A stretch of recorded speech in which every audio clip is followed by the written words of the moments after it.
After 40 years of wandering through the desert, the Israelites now stand before the Jordan River, gazing upon the promised land. Moses, the great leader who led them out of Egypt, has just died, and now Joshua, his faithful assistant, steps into leadership by divine command. The mission ahead seems impossible: to conquer fortified cities, defeat powerful armies, and take possession of a land inhabited by warrior nations.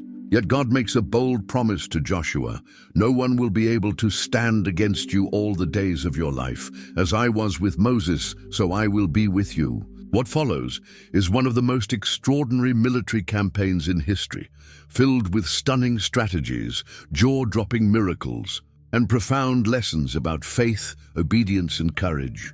From the supernatural fall of Jericho's walls to the day the sun stood still in the sky, the conquest of Canaan reveals how God fulfills his promises when his people follow his instructions. Get ready to embark on this epic journey that transformed a group of former nomadic slaves into the nation that would forever alter the course of human history. Moses, the great servant of God, was dead.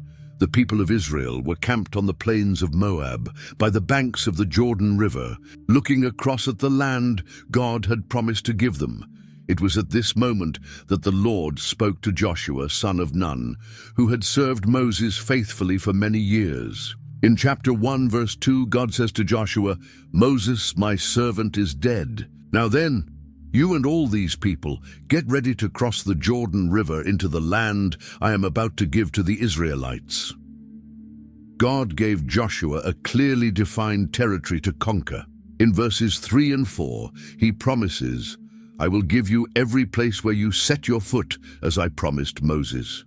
Your territory will extend from the desert to Lebanon, and from the great river, the Euphrates, all the Hittite country, to the Mediterranean Sea in the west." But Joshua faced an enormous challenge. He had to lead an entire nation to conquer fortified cities and face well-trained armies.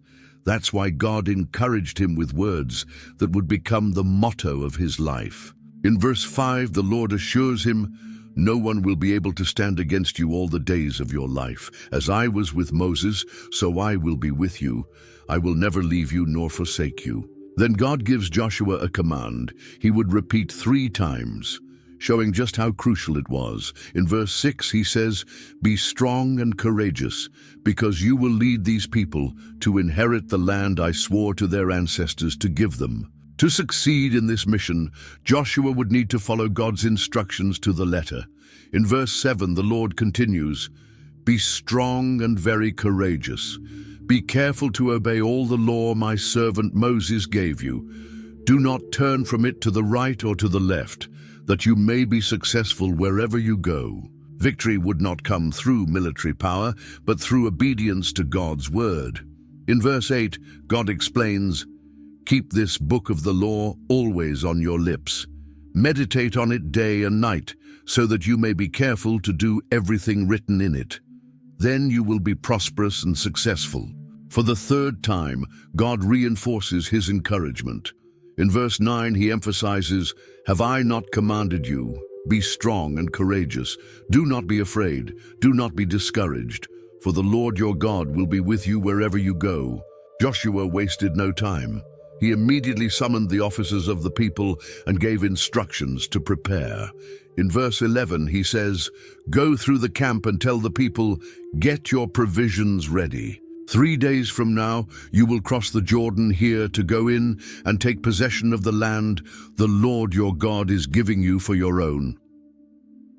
The tribes of Reuben, Gad, and the half-tribe of Manasseh, who had already received their inheritance on the eastern side of the Jordan, were also called to help their fellow Israelites conquer the land. In verses 16 and 17 they respond, "Whatever you have commanded us we will do, and wherever you send us we will go. Just as we fully obeyed Moses, so we will obey you. Only may the Lord your God be with you as he was with Moses." Before launching the conquest, Joshua needed intelligence on the first city they would face, Jericho. From the camp at Shittim, he sent 2 men on a secret mission. In chapter 2, verse 1, we read, "Go, look over the land, especially Jericho. The spies crossed the river and entered the city. Jericho was a formidable fortress, with walls so thick that some houses were built directly on them. One such house belonged to Rahab, a prostitute. It was there that the spies decided to stay. The king of Jericho soon learned that Israelite spies had entered the city and sent messengers to Rahab's house. In verse 3, he commands, "Bring out the men who came to you and entered your house, because they have come to spy out the whole land." But something unexpected happened. Rahab hid the spies and lied to the king's messengers. In verses 4 and 5 she says, "Yes, the men came to me, but I did not know where they had come from. At dusk, when it was time to close the city gate, they left. I don't know which way they went. Go after them quickly. You may catch up with them." In reality, Rahab had taken the men up to the roof and hidden them under stalks of flax she had laid out there. While the king's men rushed off in pursuit, the city gate was shut behind them. Before the spies went to sleep, Rahab came up to the roof and revealed why she had chosen to help them. In verses 9 to 11, she confesses, "I know that the Lord has given you this land, and that a great fear of you has fallen on us, so that all who live in this country are melting in fear because of you. We have heard how the Lord dried up the water of the Red Sea for you when you came out of Egypt, and what you did to Sihon and Og, the two kings of the Amorites east of the Jordan, whom you completely destroyed. When we heard of it, our hearts melted in fear, and everyone's courage failed because of you, for the Lord your God is God in heaven above and on the earth below." Rahab then asked for protection for herself and her family when the Israelites came to conquer the city. In verses 12 and 13 she pleads, "Now then, please swear to me by the Lord that you will show kindness to my family, just as I have shown kindness to you. Give me a sure sign that you will spare the lives of my father and mother, my brothers and sisters, and all who belong to them, and that you will save us from death." The spies made an agreement with Rahab. In verse 14 they promise, "Our lives for your lives. If you don't tell what we are doing, we will treat you kindly and faithfully when the Lord gives us the land." Because Rahab's house was part of the city wall, she helped the men escape by lowering them down through a window using a rope. She also gave them instructions. In verse 16 she advises, "Go to the hills so the pursuers will not find you. Hide yourselves there for 3 days until they return, and then go on your way." The men also gave Rahab specific instructions. In verses 18 and 19 they explain, "When we enter the land, tie this scarlet cord in the window through which you let us down. Bring your father, your mother, your brothers, and all your family into your house. If anyone goes outside your house into the street, his blood will be on his own head. We will not be responsible." Rahab agreed and tied the scarlet cord in the window as soon as they left. The men hid in the hills for 3 days, just as she advised, while their pursuers searched everywhere for them. When they returned to Joshua, they reported everything that had happened and ended with encouraging news. In verse 24 they say, "The Lord has surely given the whole land into our hands. All the people are melting in fear because of us." Following the spies' hopeful report, Joshua and all the people set out early and traveled from Shittim to the Jordan. Before crossing, they camped there for 3 days. The officers went throughout the camp giving instructions to the people. In chapter 3, verses 3 and 4, they instruct, "When you see the ark of the covenant of the Lord your God, and the Levitical priests carrying it, you are to move out from your positions and follow it. Then you will know which way to go, since you have never been this way before. But keep a distance of about 1,000 yards between you and the ark. Do not go near it." Joshua said to the people in verse 5, "Consecrate yourselves, for tomorrow the Lord will do amazing things among you." He also gave instructions to the priests in verse 6, "Take up the ark of the covenant and pass on ahead of the people." The Lord spoke to Joshua in verse 7, "Today I will begin to exalt you in the eyes of all Israel, so they may know that I am with you, as I was with Moses." At that time of year, the Jordan River was at flood stage, making it extremely dangerous. Crossing it would have been impossible for thousands of people, including children, the elderly, and livestock. But God had a plan. Joshua announced in verses 10 to 13, "This is how you will know that the living God is among you, and that he will certainly drive out before you the Canaanites. Look, the ark of the covenant of the Lord of all the earth will go into the Jordan ahead of you. As soon as the priests who carry the ark of the Lord of all the earth, set foot in the Jordan, its waters flowing downstream will be cut off and stand up in a heap." And that's exactly what happened. In verse 16 it says that as soon as the priests carrying the ark stepped into the river, the water from upstream stopped flowing. It piled up in a heap a great distance away at a town called Adam, in the vicinity of Zarethan, while the water flowing down to the Sea of the Arabah, the Salt Sea, was completely cut off. So the people crossed over opposite Jericho.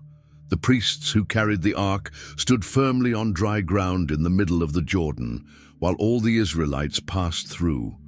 Verse 17 says, "They remained there until the whole nation had completed the crossing on dry ground."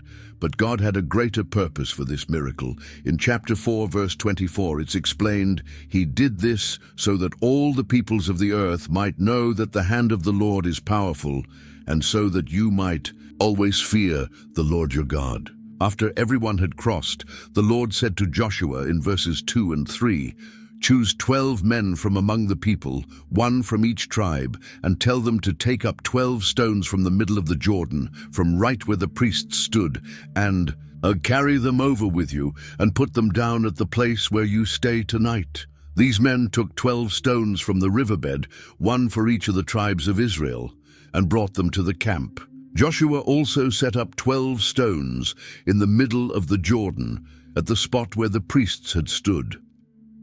Verses 7 to 9 explain the meaning of these stones.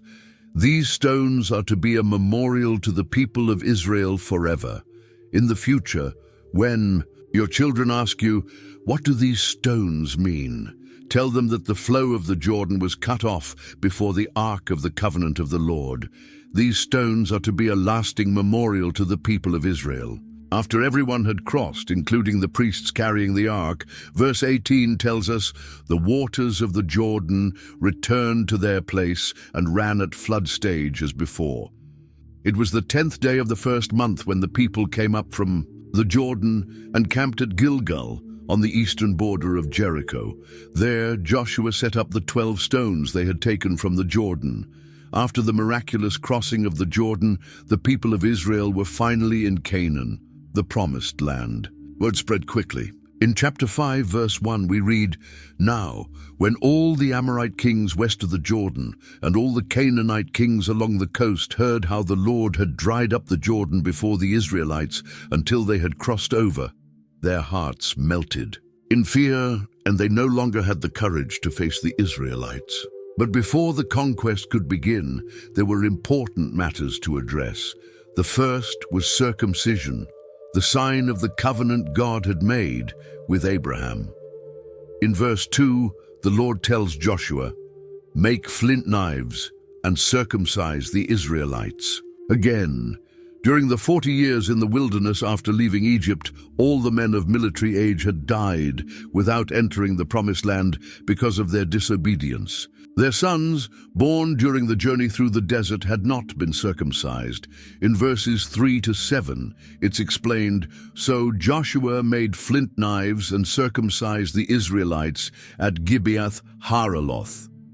He circumcised them because all the men who came out of Egypt, all the men of military age, died in the wilderness on the way after leaving Egypt. Their sons, whom the Lord had sworn would never see the land he had promised their ancestors, a land flowing with milk and honey. It was these that Joshua circumcised. After the circumcision, they remained in the camp until they healed. In verse 9, the Lord says to Joshua, "Today I have rolled away the reproach of Egypt from you. That is why the place was called Gilgal, meaning to roll away. Then they celebrated the Passover. It was a special occasion because they were now in the Promised Land. In verse 10 we read, "On the evening of the 14th day of the month, while camped at Gilgal on the plains of Jericho, the Israelites celebrated the Passover. The next day they ate produce from the land, unleavened bread and roasted grain. And something significant happened," verse 12 reports. The day after they ate this food from the land, the manna stopped. There was no longer any manna for the Israelites, but that year they ate the produce of Canaan. For 40 years in the desert, God had fed his people with manna, a supernatural food that appeared each morning. Now in Canaan, they could eat the fruit of the land. It marked the beginning of a new chapter for the people of Israel. Near Jericho, Joshua had an extraordinary encounter. As he looked up, he saw a man standing in front of him with a drawn sword. Joshua approached him and asked, in verse 13, "Are you for us or for our enemies?"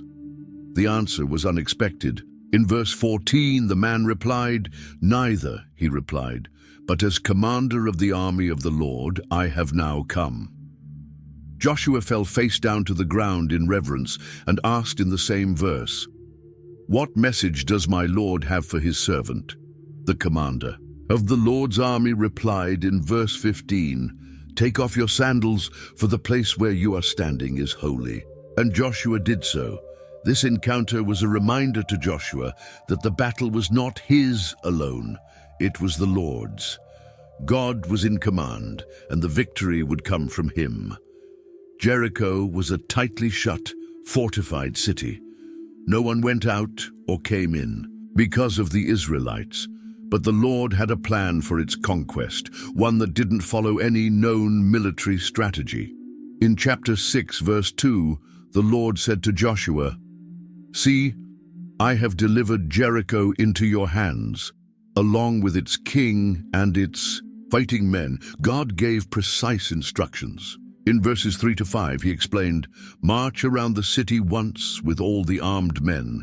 Do this for 6 days. Have 7 priests carry 7 trumpets of ram's horns in front of the ark. On the 7th day, march around the city 7 times, with the priests blowing the trumpets. When you hear them sound a long blast on the trumpets, have the whole army give a loud shout. Then the wall of the city will collapse, and the army will go up, everyone straight in." Joshua assembled the priests and said in verse 6, "Take up the ark of the covenant of the Lord, and have 7 priests carry trumpets in front of it." And to the people he ordered in verse 7, "Advance, march around the city with an armed guard, going ahead of the ark of the Lord." When Joshua finished speaking, the 7 priests carrying the 7 trumpets before the Lord went forward, blowing their trumpets, and the ark of the covenant of the Lord followed them. The armed guard marched ahead of the priests blowing the trumpets, and the rear guard followed the ark. The trumpets kept sounding continuously. In verse 10, Joshua commanded the people, "Do not give a war cry. Do not raise your voices. Do not say a word until the day I tell you to shout. Then shout." So the ark of the Lord was carried around the city once, and then they returned to the camp and spent the night there. The next day they did the same. And so for 6 days. On the 7th day, they rose at daybreak and marched around the city 7 times in the same manner. On the 7th time, when the priests sounded the trumpets, Joshua said to the people in verse 16, "Shout, for the Lord has given you the city." Joshua also gave specific instructions in verse 17. "The city and all that is in it are to be devoted to the Lord. Only Rahab the prostitute and all who are with her in her house shall be spared, because she hid the spies we sent." In verse 18, he added a warning, "But keep away from the devoted things, so that you will not bring about your own destruction by taking any of them. Otherwise, you will make the camp of Israel liable to destruction and bring trouble on it." The people shouted, the trumpets sounded, and then the miracle happened. In verse 20 we read, "When the trumpets sounded, the army shouted, and at the sound of the trumpet, when the men gave a loud shout, the wall collapsed." So everyone charged straight in, and they took the city. Everything was devoted to destruction. Men and women, young and old, cattle, sheep and donkeys. Joshua said to the two men who had spied out the land in verses 22 and 23, "Go into the prostitute's house and bring her out and all who belong to her in accordance with your oath to her." So the young spies went in and brought out Rahab, her father and mother, her brothers, and all who belonged to her. They brought out her entire family and put them in a safe place outside the camp of Israel.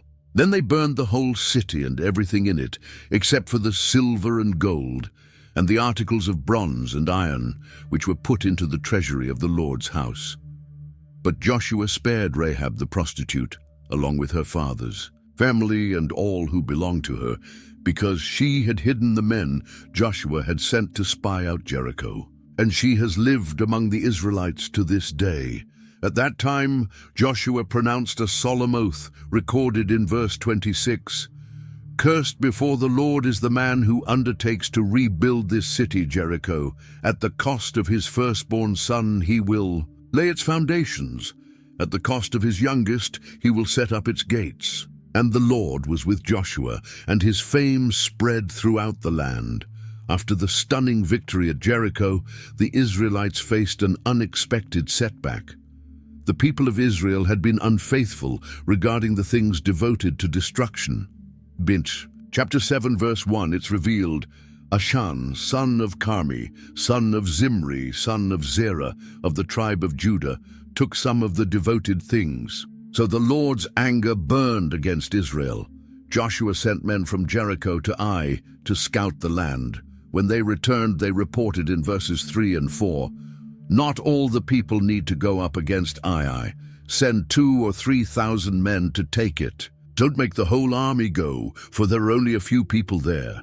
Following their advice, about 3,000 men went up, but they were defeated.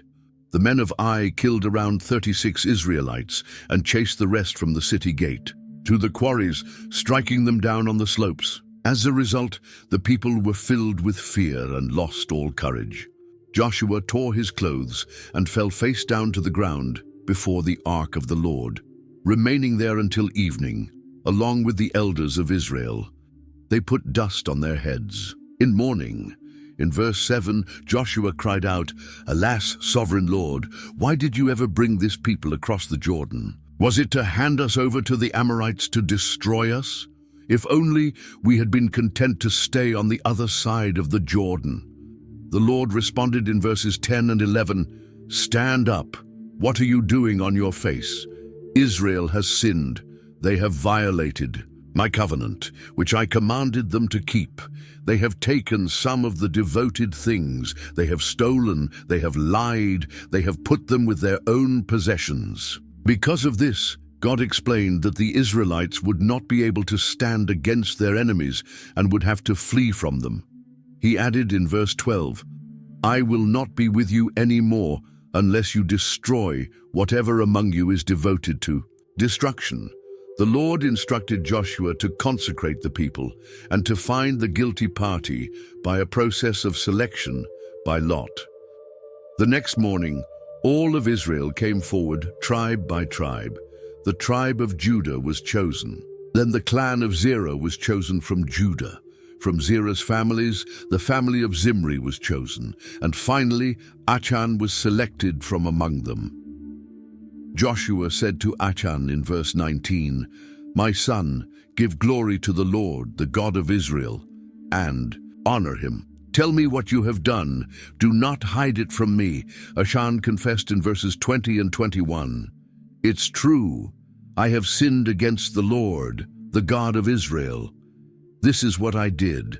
When I saw in the plunder a beautiful robe from Babylonia, 200 shekels of silver, and a bar of gold weighing 50 shekels. I coveted them and took them. They are hidden in the ground inside my tent with the silver underneath." Joshua sent messengers who ran to the tent and found everything hidden there with the silver underneath. They brought it all out and laid it before the Lord in front of everyone.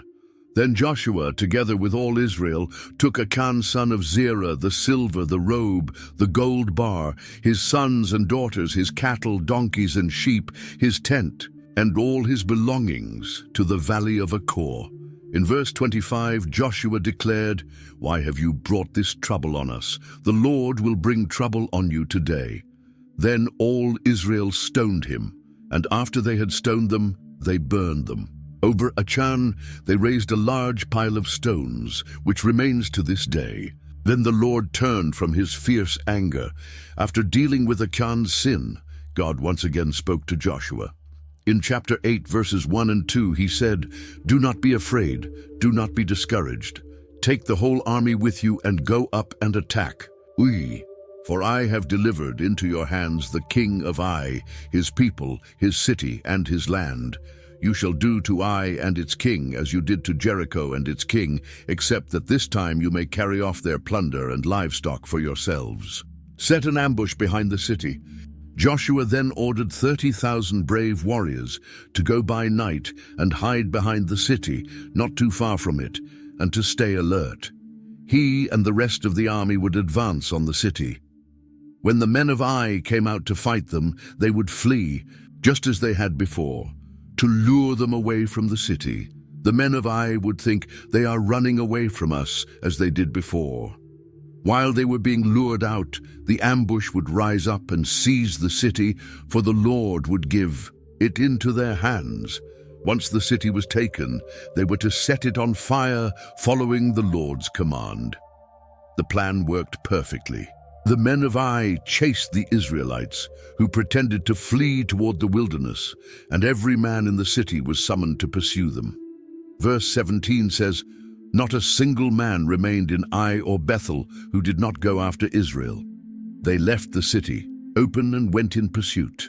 At that moment, the Lord said to Joshua in verse 18, "Hold out toward Ai the javelin that is in your hand, for into your hand I will deliver the city." As soon as he held out the javelin, the men in ambush rushed forward, entered the city, captured it, and quickly set it on fire. When the men of Ai looked back and saw the smoke of the city rising into the sky, they had nowhere to flee, for the Israelites who had been fleeing turned back against their pursuers. Joshua and all Israel, seeing that the ambush had taken the city and that smoke was rising from it, turned around and attacked the men of Ai. The ambush also came out of the city and attacked them from behind, so they were caught in the middle, with Israelites on both sides. Israel struck them down until not one of them was left alive or escaped. But they captured the king of Ai alive and brought him to Joshua. When Israel had finished killing all the inhabitants of Ai in the open country and in the wilderness where they had chased them, and every one of them had fallen by the sword, all the Israelites returned to Ai and struck down those who remained in the city. In verse 25 we read that 12,000 men and women died that day. All the people of Ai Joshua did not lower the hand that held the spear until he had completely destroyed all who lived in Ai. In verse 27 we see that, according to the word of the Lord that he had commanded Joshua, the Israelites took the livestock and the plunder of that city for themselves. Then Joshua burned Ai and turned it into a heap of ruins, a permanent desolation, as it remains to this day. He hanged the king of Ai on a tree and left his body there until evening. At sunset, Joshua gave the order for the body to be taken down from the tree and thrown at the entrance of the city gate, and they raised a large pile of stones over it, which remains there to this day. After the victory at Ai, Joshua built an altar to the Lord, the God of Israel, on Mount Ebal, just as Moses, the servant of the Lord, had commanded the Israelites. He built it according to what is written in the book of the law of Moses, an altar of uncut stones, on which no iron tool had been used. On it they offered burnt offerings to the Lord and sacrificed fellowship offerings. There, in the presence of the Israelites, Joshua copied on stones the law of Moses, which he had written. All Israel, the foreigners and native-born alike, with Their elders, officials, and judges stood on both sides of the Ark of the Covenant of the Lord, facing the Levitical priests who carried it. Half of the people stood in front of Mount Gerizim and the other half in front of Mount Ebal, as Moses, the servant of the Lord, had previously commanded when giving instructions to bless the people of Israel. After this, in verse 34, we read, Joshua read aloud all the words of the law, the blessings and the curses, just as it is written in the book of the law. There was not a word of all that Moses had commanded that Joshua did not read to the entire assembly of Israel, including the women, the children, and the foreigners who lived among them. In this way, Israel had successfully completed its first major conquests in the Promised Land. Jericho and Ai had fallen, paving the way for God's people to advance. Through the land that had been promised to them, the Lord had shown his power and faithfulness, fulfilling his promise to deliver their enemies into their hands. Despite a brief setback caused by Achan's sin, the people had learned an important lesson, that obedience to God was essential for success. With the covenant renewed at Mount Ebal, they were now prepared to continue their mission to conquer the Promised Land. News of Israel's great victories quickly spread throughout Canaan. The peoples of the land were gripped with fear. They had heard what had happened to Jericho and Ai. Some kings chose to form alliances and fight against Israel, but the inhabitants of Gibeon had a different plan. The Gibeonites devised a clever strategy to save their lives. In chapter 9, verse 3, we read, when the inhabitants of Gibeon heard what Joshua had done to Jericho and Ai, they resorted to deception. They disguised themselves as if they were envoys from a distant land.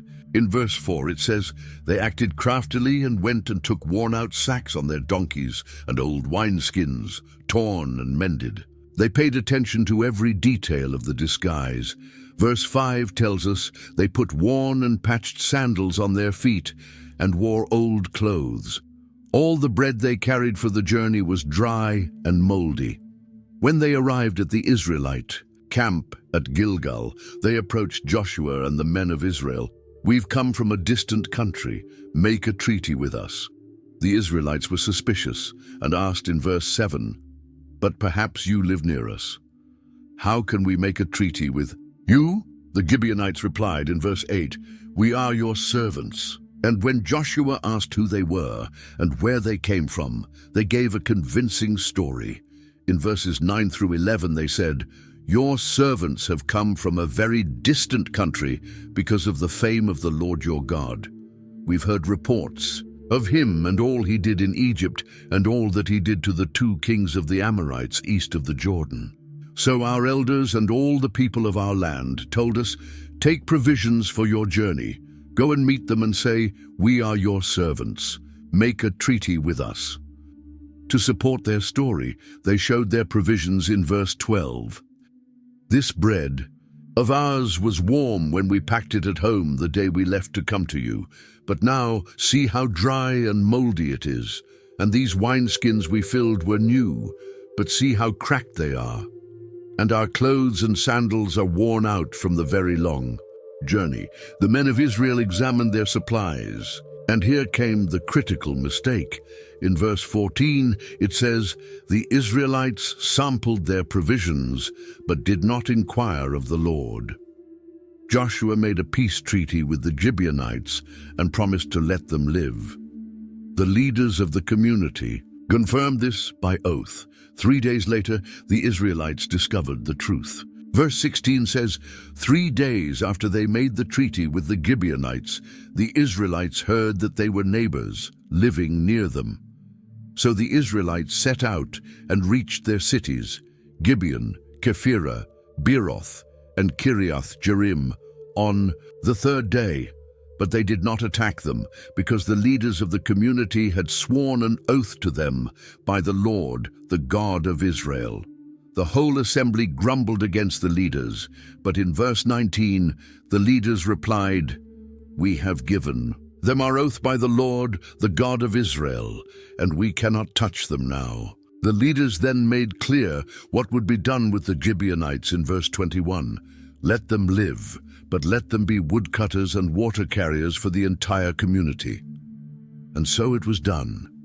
Joshua summoned the Gibeonites and asked them in. Verse 22, why did you deceive us by saying you lived far away from us, when in fact you lived near us? The Gibeonites explained in verse 24, your servants were clearly told how the Lord your God had commanded his servant Moses to give you the whole land and to wipe out all its inhabitants from before you. So we feared for our lives because of you, and that is why we did this. Joshua honored the agreement but added a condition. In verse 27 we read, that day he made the Gibeonites woodcutters and water carriers for the assembly and for the altar of the Lord at the place the Lord would choose. And that is what they are to this day. When Adoni-Zedek, king of Jerusalem, heard that Joshua had captured and completely destroyed Ai, and that the Gibeonites had made a peace treaty with Israel, he was terrified. Gibeon was an important city, larger than Ai, and all its men were strong warriors. So in chapter 10, verse 3, Adoni-Zedek sent this message to Hoham king of Hebron, Piram king of Jarmuth, Japhiah king of Lachish, and Debir king of Eglon. Come up and help me attack Gibeon, because it has made peace with Joshua and the Israelites. The 5 Amorite kings, those of Jerusalem, Hebron, Jarmuth, Lachish and Eglon, joined forces.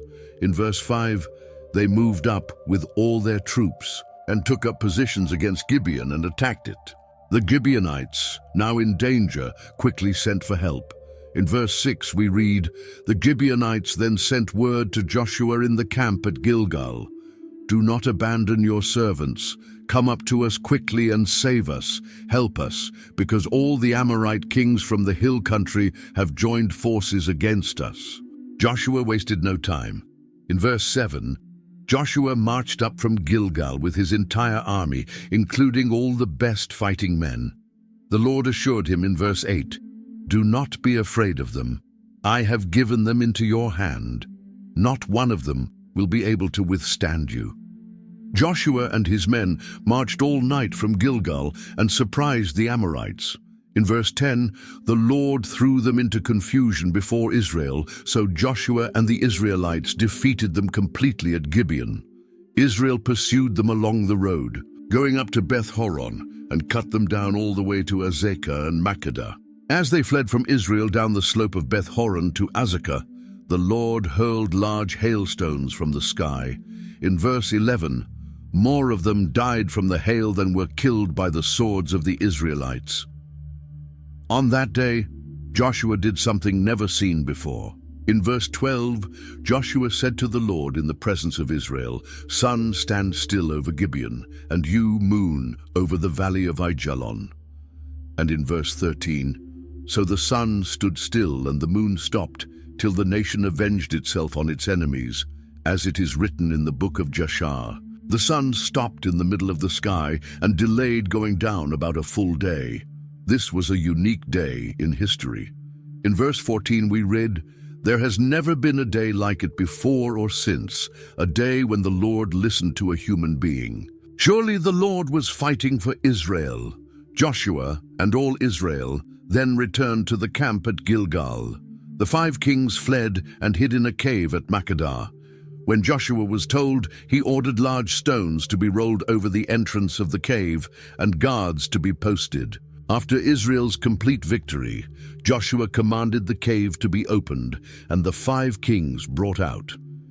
When the army officers came forward, Joshua said in verse 25, do not be afraid, do not be discouraged, be strong and courageous. This is what the Lord will do to all the enemies you are going to fight. Joshua struck down and killed the 5 kings and had them hung on 5 trees. In verse 27 we read, at sunset Joshua gave the order, and they took them down from the trees and threw them into the cave where they had hidden. At the mouth of the cave they placed large rocks which remain to this day. After this major victory, Joshua led Israel on a campaign through the southern region of Canaan. That same day, Joshua captured Makkedah. In chapter 10, verse 28, he put the city and its king to the sword and totally destroyed everyone in it. He left no survivors, and he did to the king of Makkedah as he had done to the king of Jericho. From Makkedah, Joshua and all Israel went to Libnah and attacked it. In verse 30, the Lord also gave that city and its king into Israel's hands. Joshua put the city and everyone in it to the sword. He left no survivors there, and he did to its king what he had done to the king of Jericho. Next was Lachish. Joshua and all Israel moved on from Libnah to Lachish, set up camp and attacked. In verse 32, the Lord gave Lachish into Israel's hands, and Joshua took it on the second day. He put it to the sword and everyone in it, just as he had done to Libnah. Meanwhile, Horam, king of Gezer, had come up to help Lachish, but Joshua defeated him and his army, leaving no survivors. From Lachish, Joshua and all Israel went to Eglon, camped near it, and attacked. In verse 35, they captured it that same day and put it to the sword, and totally destroyed everyone in it, just as they had done to Lachish. From Eglon, Joshua and all Israel went to Hebron and attacked it. In verse 37, they took the city and put its king, its villages, and everyone in it to the sword. They left no survivors. Just as at Eglon, they totally destroyed it and everyone in it. Then Joshua and all Israel turned back and attacked Debir. In verse 39, they took the city, its king and its villages, and put them to the sword. Everyone in it was totally destroyed. They left no survivors. They did to Debir and its king as they had done to Libnah and its king and to Hebron. With these victories, Joshua conquered the entire region, the hill country, the Negev, the western foothills, and the mountain slopes, along with all their kings. He spared no one. He completely destroyed every living being, just as the Lord, the God of Israel, had commanded. Verse 41 summarizes the extent of these conquests. Joshua struck them down from Kadesh Barnea to Gaza, and from the whole region of Goshen to Gibeon. All these kings and their lands were conquered in a single campaign, because the Lord, the God of Israel, fought for Israel. Then Joshua and all Israel returned to the camp at Gilgal. When Jabin, king of Hazor, heard about all these victories, he realized that Israel was an even greater threat.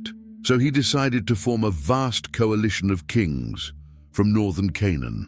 In chapter 11, verse 1, we read that he sent word to Jobab, king of Madon, to the king of Shimron, to the king of Akshaph, and to the kings of the northern hill country, the Arabah south of Kinnereth, the western foothills, and the heights of Dor to the west.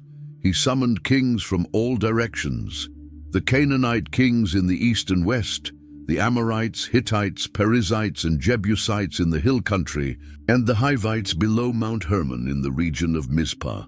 These kings allied themselves, and in verse 4 we see that they came out with all their troops, a huge army, as numerous as the sand on the seashore, along with a large number of horses and chariots. The biblical text uses a powerful image to describe the size of this army. It was as numerous as the sand on the seashore. It was a massive army, far bigger than anything Israel had ever faced.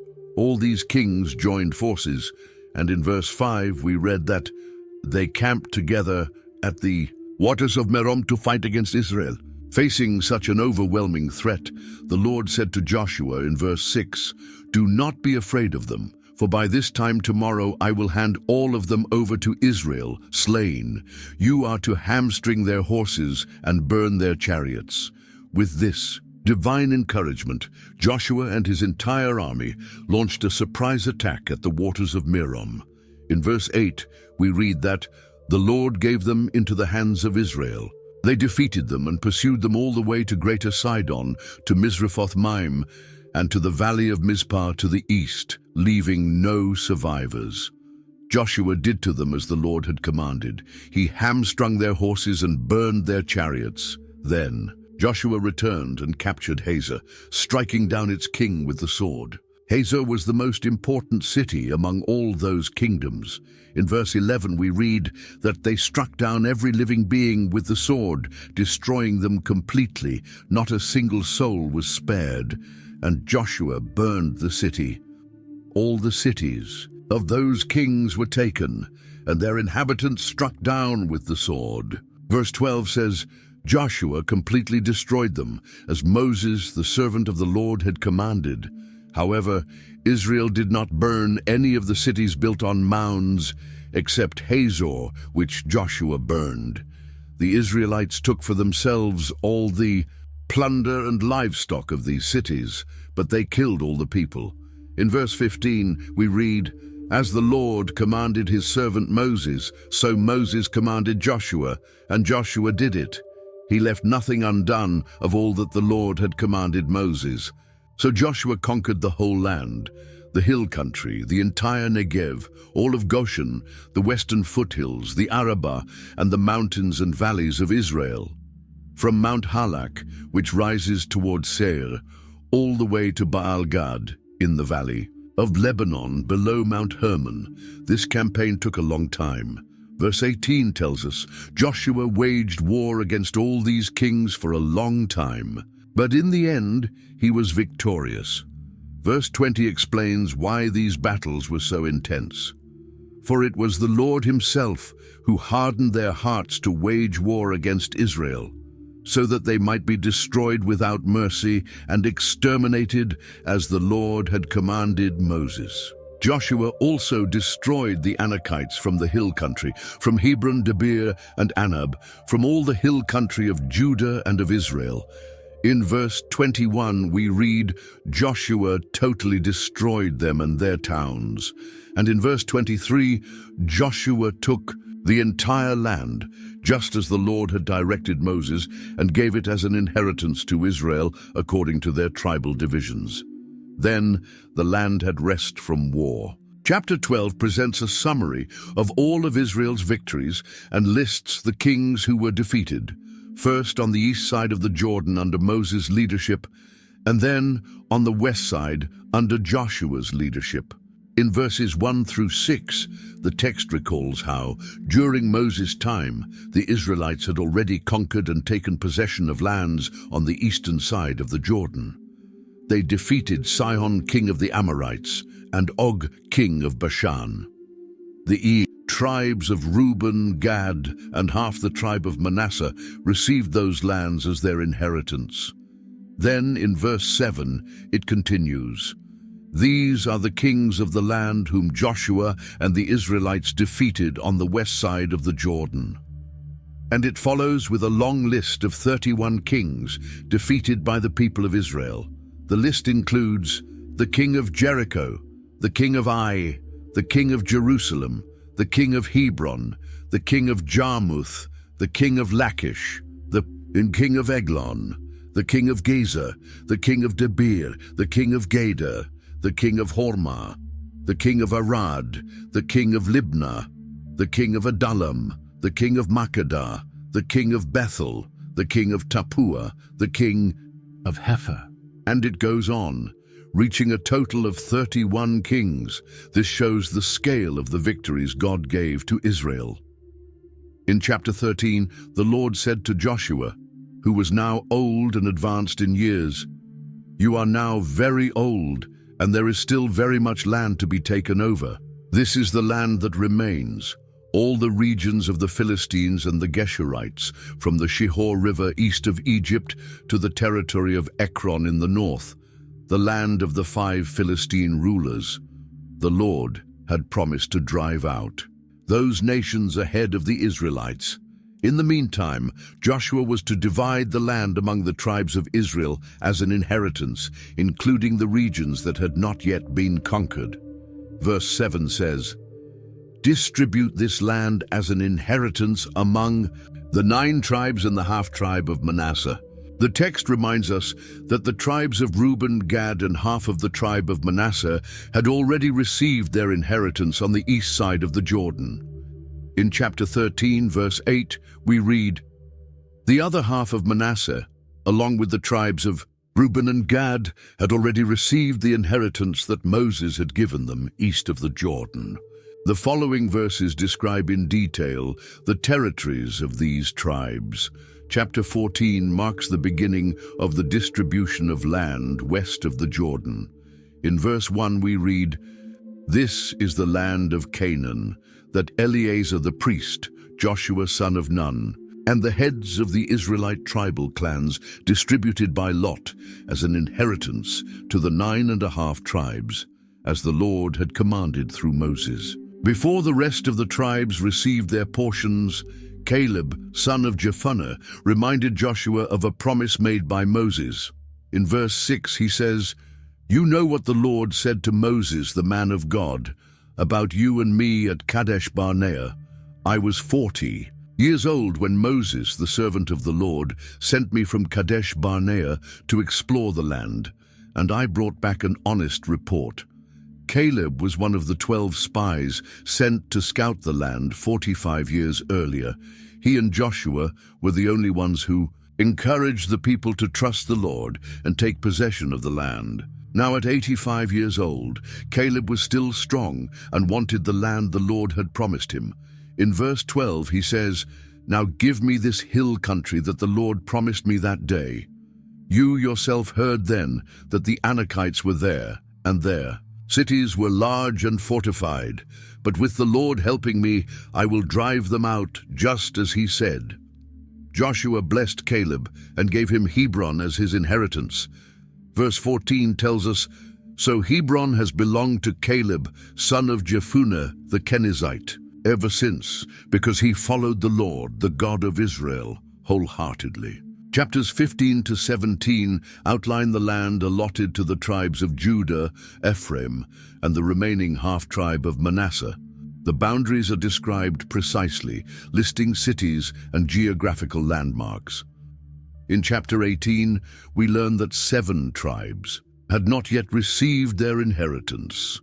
Joshua rebuked them in verse 3, "How long will you wait before you begin to take possession of the land that the Lord, the God of your ancestors, has given you?" He commanded each of the 7 tribes to send 3 men to explore and map out the land. Then he would cast lots for them in the presence of the Lord. The men went, surveyed the land, and divided it into 7 portions, recording the cities on a scroll.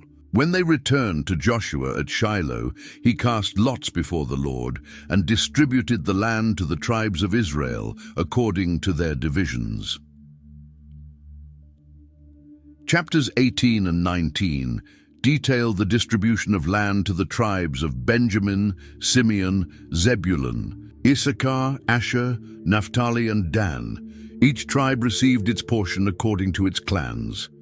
In chapter 19, verse 49, we read, "When they had finished dividing the land into its allotted portions, the Israelites gave Joshua son of Nun an inheritance among them, as the Lord had commanded." Verse 50 continues, "They gave him the town he asked for, Timnath-Serah, in the hill country of Ephraim. He built up the town and settled there."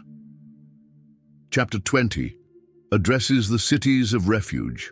The Lord had instructed Moses to establish cities where anyone who killed someone unintentionally could flee and be safe from the avenger of blood.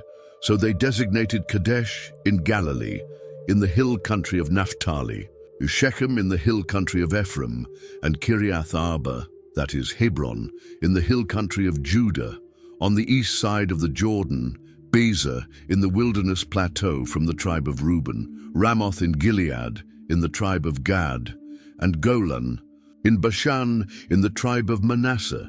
Chapter 21 deals with the Levitical towns. The Levites, who were responsible for service in the tabernacle, did not receive a territorial inheritance.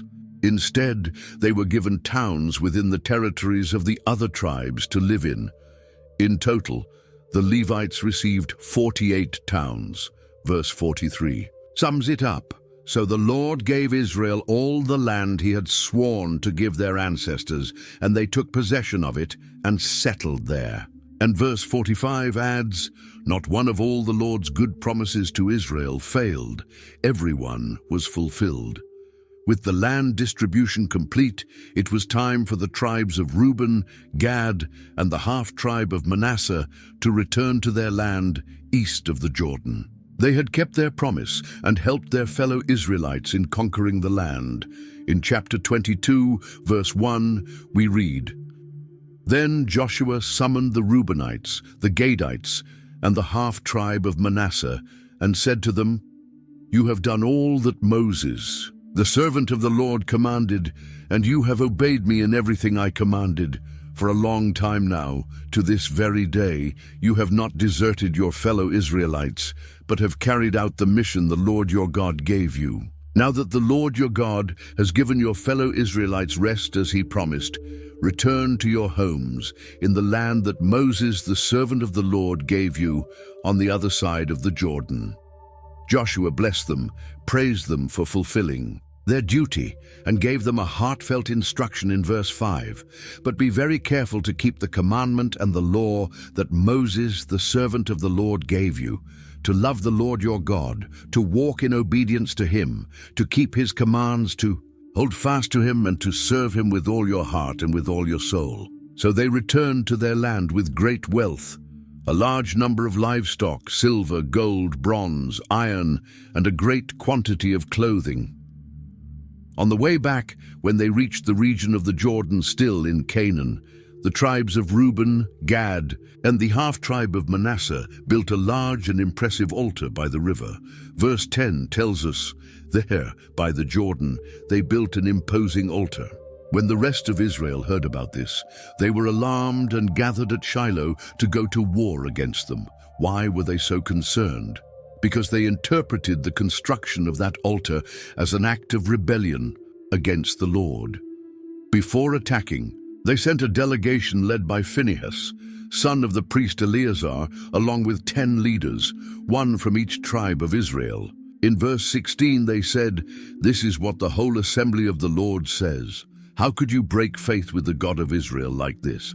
How could you turn away from the Lord and build yourselves an altar in rebellion against him now? Wasn't the sin of Peor enough for us? Even to this day, we have not cleansed ourselves from that sin, though a plague fell on the community of the Lord.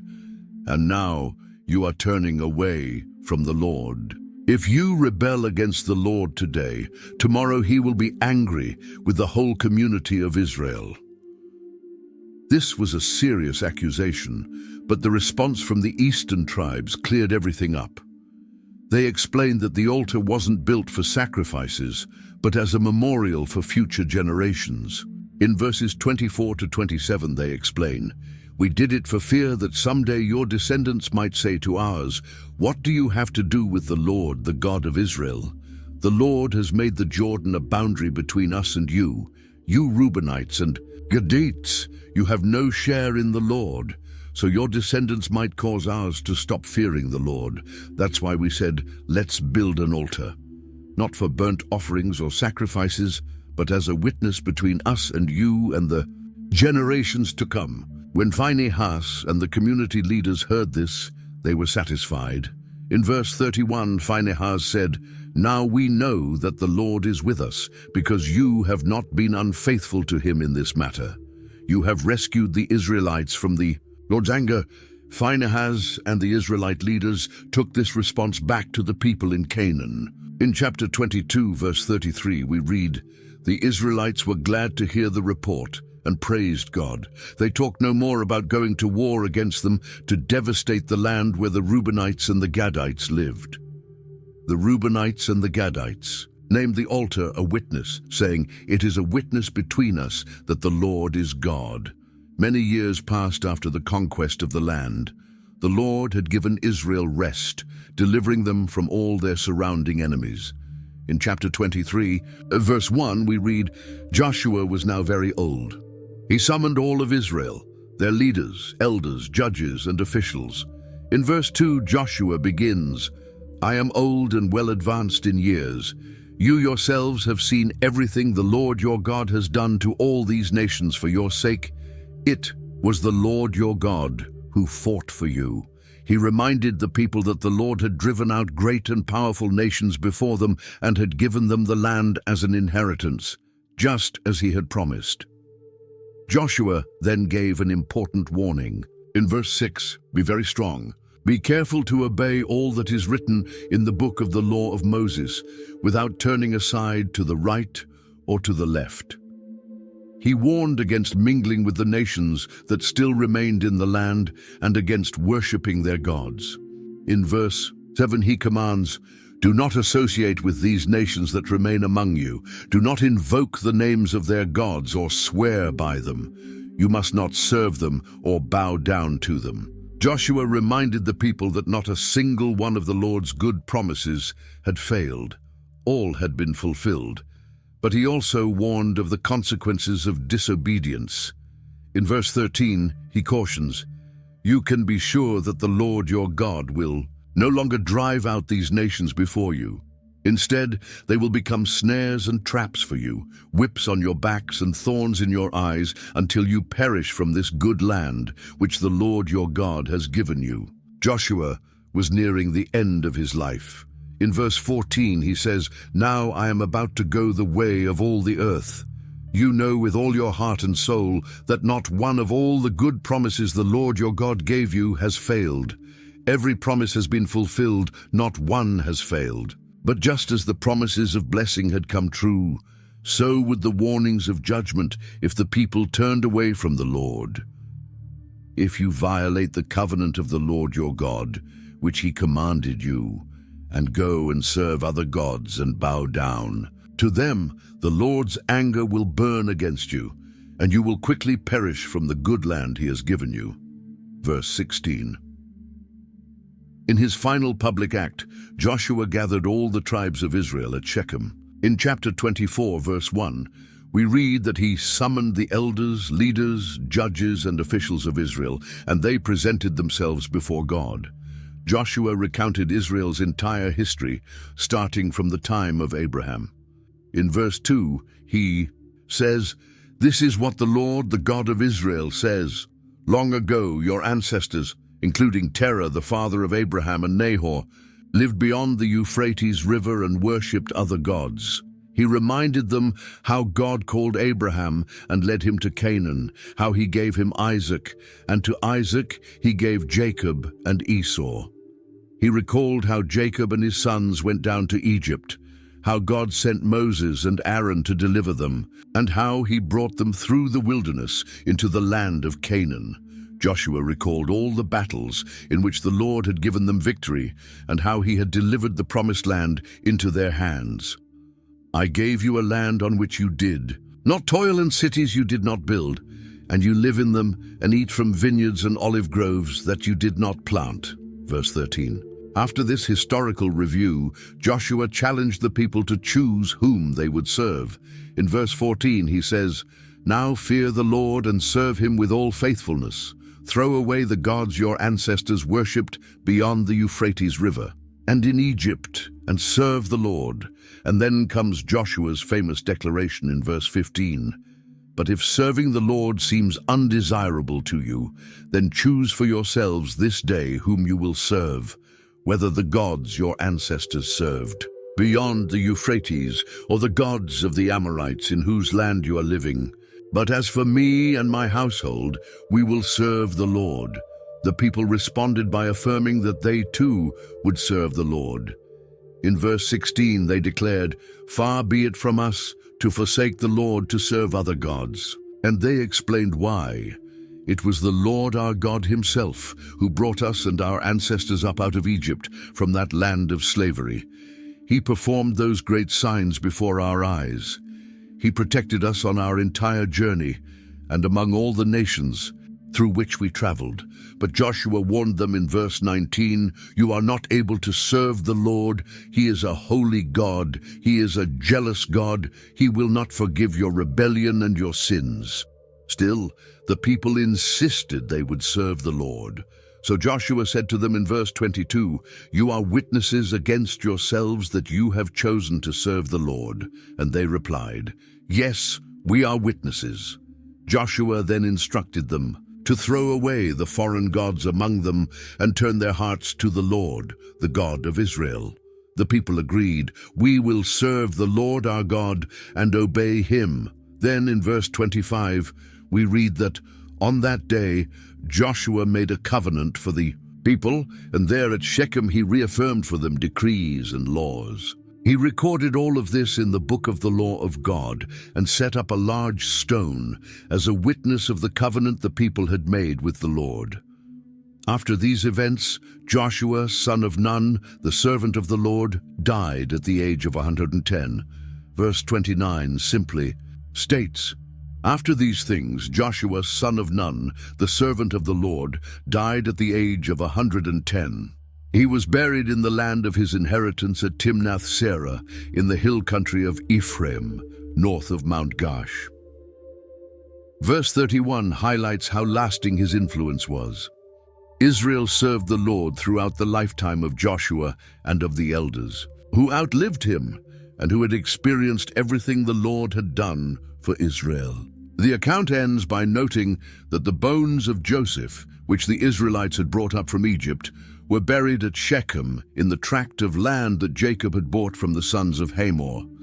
It also mentions the death of Eleazar, son of Aaron, who was buried at Gibeah, the town of his son Phinehas, in the hill country of Ephraim. And so the book of Joshua comes to a close, with the people of Israel firmly settled in the land God had promised. The Lord had fulfilled every one of his promises, and Joshua's mission was complete.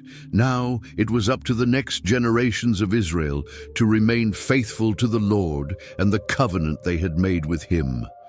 Joshua's story reminds us of how faithful God is in keeping his promises. From Jericho to the division of the land, we see how the Lord fought for his people and established them in the promised land.